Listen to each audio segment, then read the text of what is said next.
Welcome to Executive Insights. I'm Nasheen Liu, partner with the IT Media Group, a CIO-centric media company.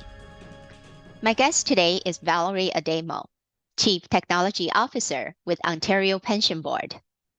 In this episode, we explore two important topics: a multi-year digital transformation initiative that Val is driving, and her action-packed strategy for cultivating the next generation of leaders. Stay tuned. Hi, Val. Thank you so much for joining me today, and welcome to Executive Insights. Thank you. It's great to be here. I'm so excited to have you join me on the program today to discuss a couple of really interesting and important topics. The first one is around the digital transformation initiatives that you're driving at Ontario Pension Board. And the second one is about cultivating the next generation of leaders. So let's dive in. Can you describe the pension modernization initiative that you're driving at OPB? And specifically, if you could speak to some of the key challenges and milestones, that would be great. The pension board has been around for a long time, and we have technology that is sort of currently mid-90s in generation. It doesn't owe us anything. It's served us very well. But clearly, one of the critical focuses for us is to move forward into the digital era. And that involves not just the technology, but the services. We need to actually provide services that cover a wide range of people. Your pension basically starts when you begin working and doesn't end until you die. And so the reality is we're now dealing with multi-generations and an ever-evolving modes of technology. And so what we offer at OPB is slightly different than most defined benefit pension plans in that we offer a thing that we call advisory services. It really is the opportunity, if you're a member of our plan, to gain advice from a financial planner. And so that is an interactive human exchange. And so we've introduced a lot of video conferencing and a lot of digitally aided human interaction, including remote and virtual help sessions, remote and virtual education offerings, et cetera, to enable our members to actually take control of their own plan, to understand the importance of retirement, and to understand the importance of our plan within their retirement plans.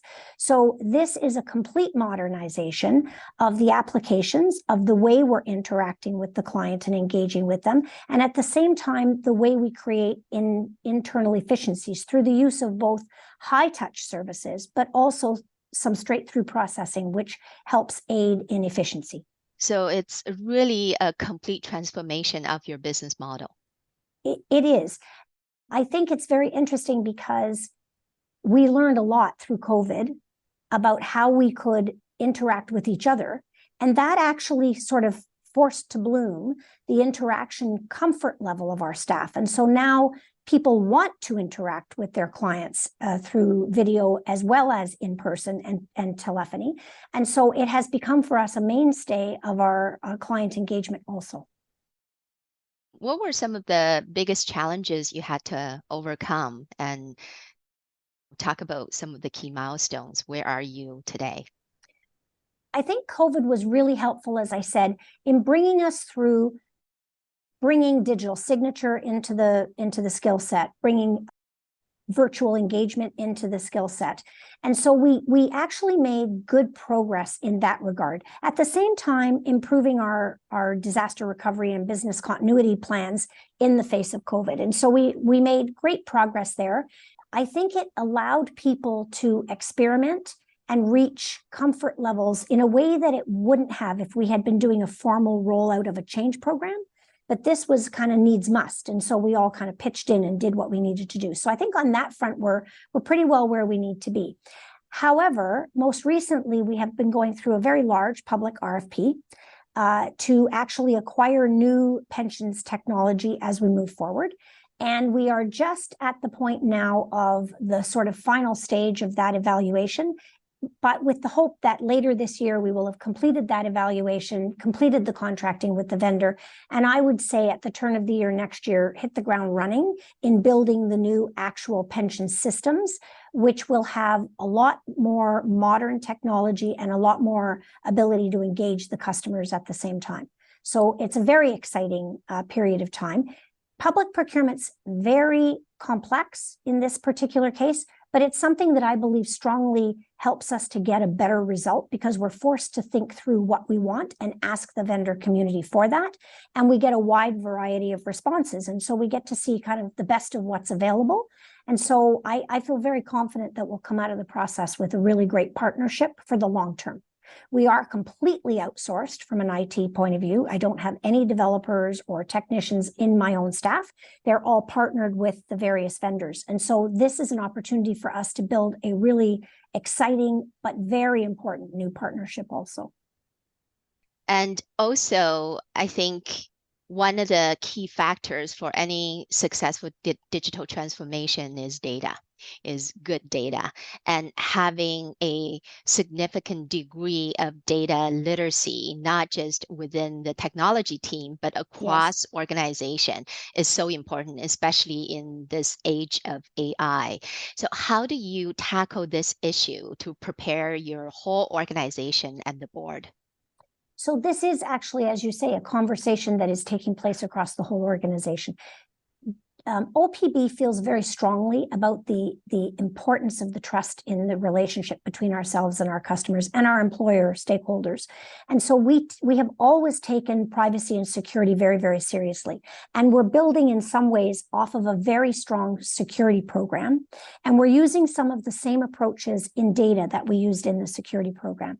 So we have sort of two features right at the moment that are playing out. One is the use of what we call a data action team. So the data action team is being reconstituted now in face of the modernization to include the modernization. But really, that is a cross-functional team across the whole organization. And what we really do is we ask those leaders to almost evangelize what they're learning about the subject. And we did it with cyber, and it was very, very successful. And we're following that program up with a whole data literacy program for the organization. So we're actually just now looking at more formal data literacy organizations. And again, we will go out to tender for that particular thing very shortly. And we will be rolling out that data literacy program over the next 2 to 3 years in conjunction, in lockstep with the modernization.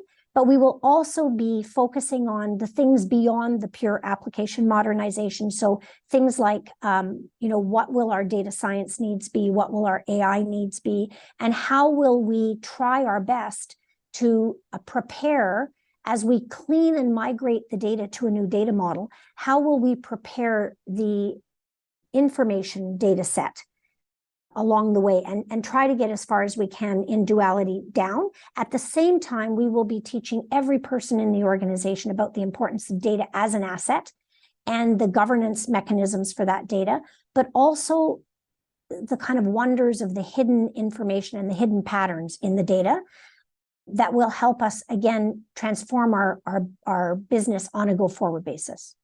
Well said. And how do you measure the effectiveness of these programs?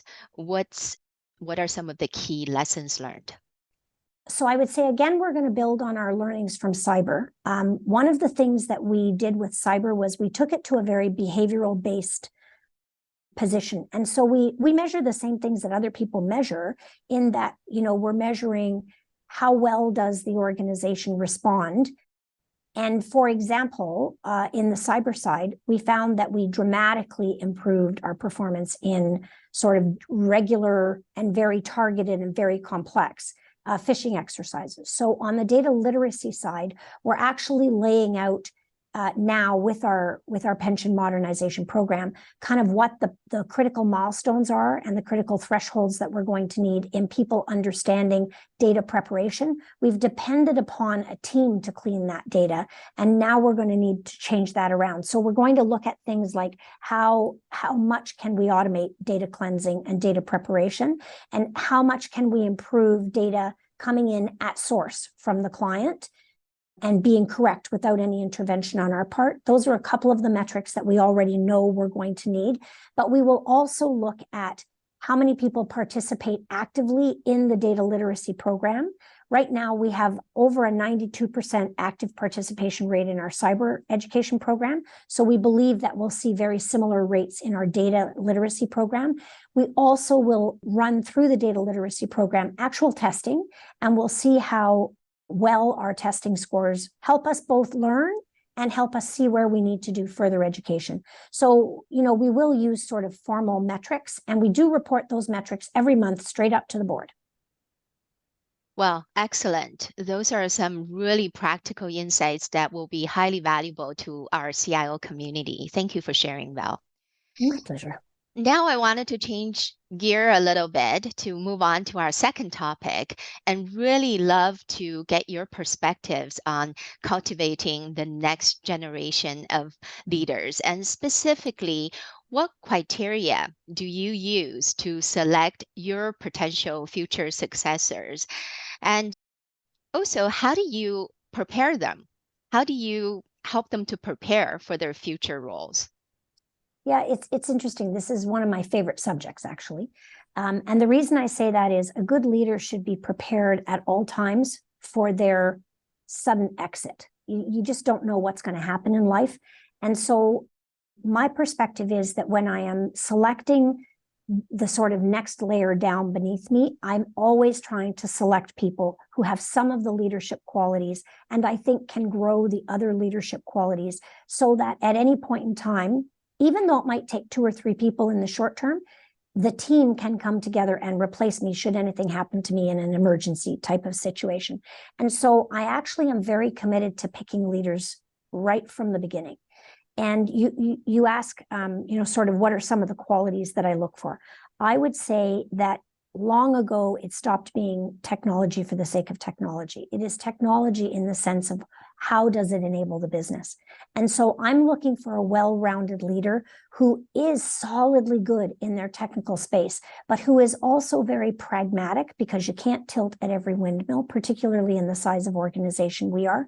So I'm looking for people who can communicate well, who understand and are very interested in the business priorities, and who then can translate what technology solutions are going to be helpful to the business in that scenario. So I'm looking for people who are actually willing to build very strong partnerships and relationships and can show evidence in their lives, be it personal lives or their work lives, of very strong partnerships that they've worked to nurture over an extended period of time so that they can demonstrate that they are willing to work in that environment. I would also say I'm looking for leaders who have a very good broad cross-section of skills, leadership skills, personal skills, and IT skills, because I think there is no one perspective anymore that is really, all encompassing.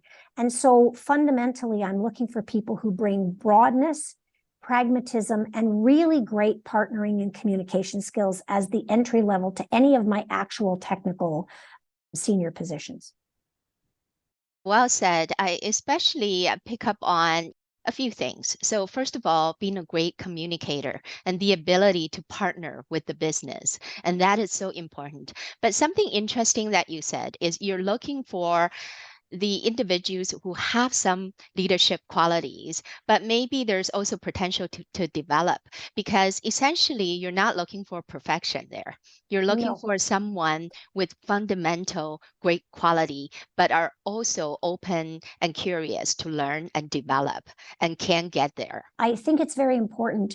Technology, when I first started 30 years ago, technology was very simple, really, in hindsight. Didn't seem simple at the time, and people thought it was very complicated, but it was just not easily accessible by every person. Technology now is so easily accessible, and trying to keep it as a secret or something that is reserved for the very smart or something, it just doesn't make sense. So the reality is, you want people who can communicate the value of technology and understand how to get the technology to deliver that. It's harder to find all of that in one person, but the technology is also emerging so fast that fundamentally what you know today is not good enough for what you're going to need to know tomorrow. So you're looking for a leader who is adaptable, who is willing to change as the needs must, and who can build a story to take people with them. You know, I say quite frequently, if you look behind and there's no one following you, you're not a leader. Absolutely. And Val, how do you prepare these potential successors to one day succeed and take your role? I would call it a participative sport. It doesn't involve just me. It does involve the organization as a whole. And so I actually work very concertedly to partner them up with business partners who will grow up through the organization sort of the same way that my technical leaders will. And we've been very, very successful in creating strong partnerships, which really means now that the business and IT have created a team below the C-level executive team that functions in partnership with each other. And it is totally awesome to the results and frankly, to the satisfaction and the team play of the people in those levels. At the same time, we do introduce these succession sort of replacement candidates. We do introduce them to the entire executive team. They have dashboards that they come and present to the executive team so that the executive team begins to know a little bit more about what they do and has the opportunity to interact with them directly. And in some cases, we've created mentoring relationships between one or more of the executive team and these people directly. And it's the kind of relationship where there's no coming through me. They just have an open door with the executive to go and discuss whatever subjects, be they specific to the business issues at hand or to sell the idea of some modern technology opportunity. We also engage with the CEO, and the CEO actually does also mentor these individuals. And the third thing that we do is we involve them in board presentations. We involve them in board education sessions such that they are actually able to be seen by the board. And this has actually, again, had a very positive additional advantage of the board understanding the capabilities that the organization has beyond the C-level team. And you'd be surprised how empowering that is for the board and empowering for the people involved. And it's building the future while doing the now. And it really has been a very effective situation for the folks in those roles now. I am just so impressed as I'm listening to you because this goes way beyond lip service just to say, yeah, this is an important topic to me and this is what we should do. But you've been putting everything in real action. Now, I wanted to address the elephant in the room here because developing successors doesn't necessarily come without risk. So in my mind, two key conditions need to be ready. First one is from an organizational culture perspective. It has to be healthy. It can't be toxic.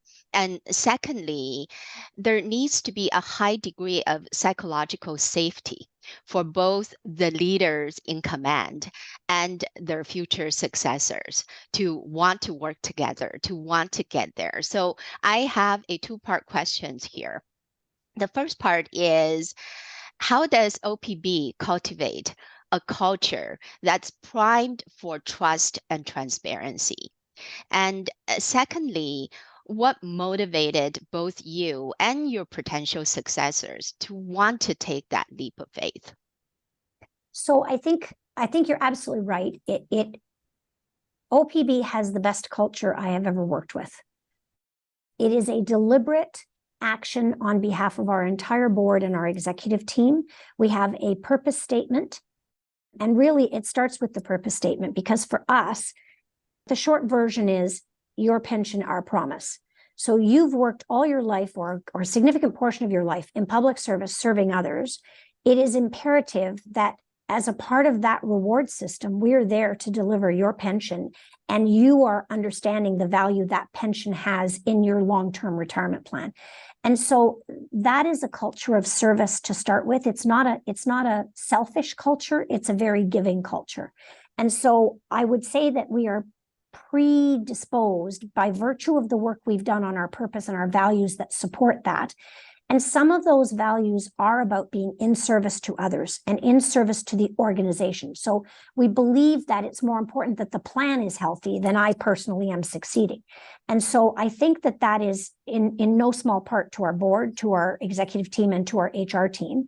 And that work lives and breathes here in a way that I haven't experienced in many other places. And so I'm very proud of that. And it's part of why I chose here. I think the other aspect of it is that we are a smaller organization. And so if you want the ability to expand and do different things, you've got to actually be able to replace yourself so you can have that next opportunity. So there's that aspect of it. And being totally transparent from a psychological safety point of view, I would say I want the world that we're building while I'm here to live on after me. And if that's the case, then I need good custodians who understand why we did what we did and how we did what we did so that they can continue to carry it on, but more importantly, to grow it into what it needs to be during their term. And so I think it is a slightly different mindset. The other thing I would say to you is that I've been at technology for a very long time, and I won't be here forever. And so the reality is I want there to be comfort for those people who are going to take over. I want the organization to seriously consider the people who are here now. And if that's the case, I have to make sure that they've got as much to offer as somebody off the street. And so I think there is a huge cultural component. I also think that there is honest, open conversation with these successors to say, this is the kind of time horizon that I'm thinking about. And, you know, things change, so there's no guarantee. And so we've had those conversations, and people believe in the value proposition and want to stay. So then looking for the longer game makes sense for them. They're not looking for the quick win. But at the same time, if it doesn't work out that way, if their life needs change, or if I decide I'm going to stay longer, or the organization decides they're not the right people for the role, the reality is they've got a leadership presence that very few other people competing with them in the marketplace have. And so there's a sense of confidence and there's a sense of comfort in dealing with that senior level that definitely has seen success for them here, but I believe we'll see success for them wherever they go. And so it's a fair trade. When you take the risks into consideration, the risk mitigation is worth the risk. And at the end of the day, to your point, it really is a win-win-win situation for both the board, for yourself, and for your successors. And Yep. at the end of the day, nothing is guaranteed in life, period. But if you have a vision and work towards it, then you look back and you've still gained a ton. And I would say, you know, I've been trying this off and on throughout my career. I think it's working more effectively here than it's worked before. But I would say to you that there are many people who have been leaders in organizations I've been a part of who have done exceptionally well for themselves and will come back. You'll meet them at an alumni event or whatever. And you know, they'll come forward and say, listen, you were pivotal in my career. And that moment is just joyous. It's just joyous. And it's wonderful to see these people going on and doing particularly well. So, you know, I'm happy to be just a tiny part of their success. Well said. And on that note, Val, this has been a fantastic conversation. And I am just so inspired by what you said, but more importantly, by what you're doing. So thank you again for your time. Really appreciate it. Thank you so very much. You've been watching another episode of Executive Insights by the IT Media Group. Thank you for tuning in. If you enjoyed this episode, please check out other content on our YouTube channel, including CIO Roundtable Conversations, Leadership in Tech Summits, and executive interviews. And don't forget to subscribe.